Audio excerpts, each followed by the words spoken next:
Welcome back to the channel. Today we're heading to a city that's historic, scenic and surprisingly good at pretending it's bigger than it actually is. Yes, we're talking about Perth, also known as the Fair City. And no, not the one with beaches, sharks and Australians, that's the other Perth. This is the original Perth in Scotland, the classy one, the one that doesn't melt you in summer. Perth sits right on the River Tay, the longest river in Scotland, and was once the capital of the country. This was where kings ruled, taxes were collected, and where important things happened, unlike today, where the most important decision is probably Greggs or the other Greggs. But despite its relatively modest population of around 47,000 people, Perth packs in more history than a 12-part BBC documentary. Did I say the BBC? Oh, that's toast. Before we delve further, here's a word from me, your YouTube host. Hello, I'm John and welcome to John's Box, our YouTube channel, and to the 9th of 12 editions in the Well-to-Do Towns UK series, a list of posh towns compiled by the Times newspaper. I think it was either at the beginning of this year, doesn't matter. But anyway, the city of Perth in Scotland, which is not a town, but okay, the city of Perth is on that list. Now, it's Perth in Scotland, not the Perth in Australia, which the Aussies stole from the Scots. Well, they didn't really steal it. Those who sailed to Australia named that particular place, that settlement, Perth. Okay, I'm blabbering on too much. It's me because I don't want you to think that it's some AI guy or bot or whatever who's doing the voice. It's me, a human being there. So far in the series, oh, by the way, currently I'm on 987 subs and I hope to get to 1,000 in the not too distant future. So please support my channel by liking this video or disliking, but by subbing, because most of you watching are not subscribers, so I would appreciate that. Okay then, so far in the series, the following towns and or cities have been featured in no particular order. So we've had so far Kendal, Cumbria, Skipton Yorks, Market, Harborough, Leicestershire, Saffron Walden, Essex, Little Venice in London, Henley-on-Thames, Sherbourne, Dorset, Abergavenny in Wales, and there's only going to be 3 more to be featured. I'll just put this map here for now. And Perth, yep, I've been to Scotland, but I've never been to Perth.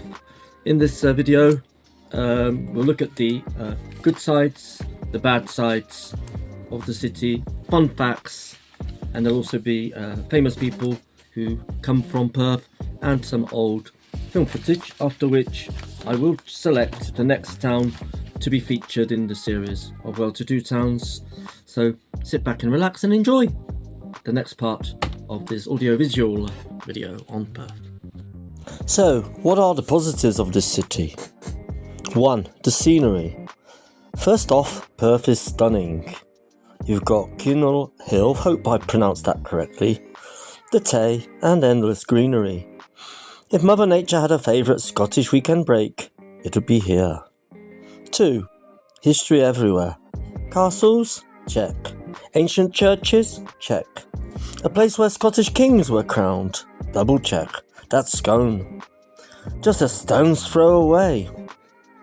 Perth may look peaceful now, but 700 years ago, this place was basically like the Game of Thrones, minus the dragons and maybe slightly better writing. 3. Perfect location. Perth is smack in the middle of Scotland. Want Edinburgh? Easy. Want Dundee? 5 minutes and a wrong turn. Want the Highlands? Just drive until the sheep get fluffier. 4. Culture without the chaos. There's Perth Theatre, the concert hall, art galleries. You get culture without the crowds, queues, or being run over by confused tourists holding sideways maps. Unless they're young and using Google Maps, I hasten to add. 5. Outdoor playground. Hiking, golfing, fishing, cycling. If it happens outside, Perth has it. Bring waterproofs though, I cannot stress that enough. Okay, so it's not all sunshine and unicorns. Here are a few, let's call them quirks, shall we? 1. Nightlife isn't wild. If you're expecting Ibiza, buddy, you've taken the wrong Ryanair or EasyJet.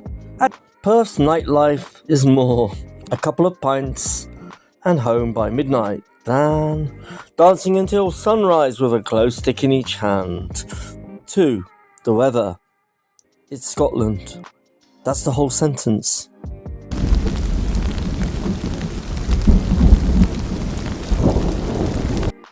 3. Small city limitations. Don't expect skyscrapers, giant malls, or, more than 3 options for a late night takeaway. 4. Occasionally sleepy. There are days where the entire city feels like it's collectively decided to take a nap. Peaceful or zombie apocalypse energy? You decide. Now it's time for some fun facts.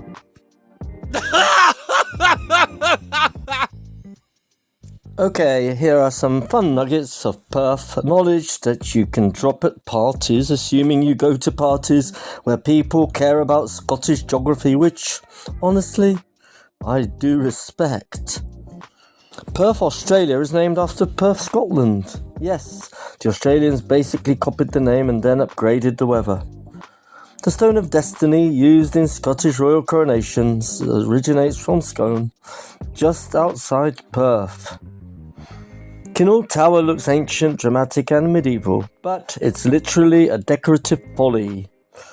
The 18th century equivalent of building something just from Instagram. St. John's Kirk is over 800 years old and was key to the Scottish Reformation. Imagine preaching sermons powerful enough to kickstart a religious movement. Today, most of us can't even get a group chat to agree on dinner. Let's now look at some people with Perth connections because yes, this little city has produced some talent.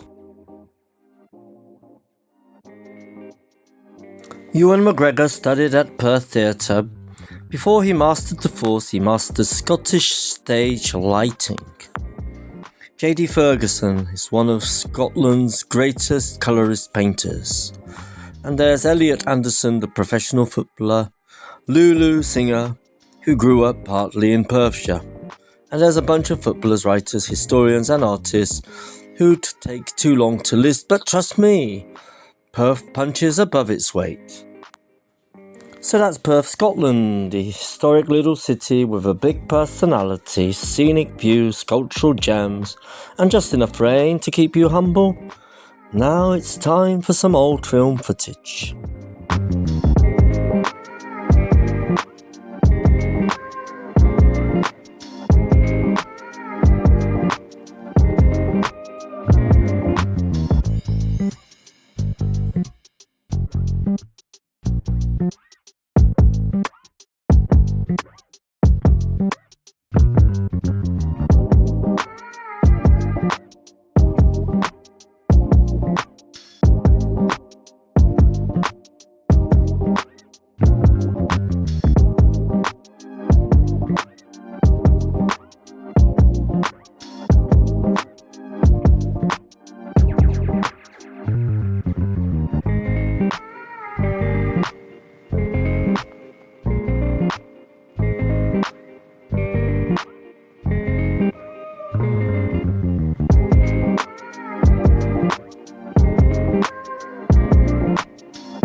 Still feeling the nostalgia? Well, better not. It's back to me, your YouTube host, for a summary.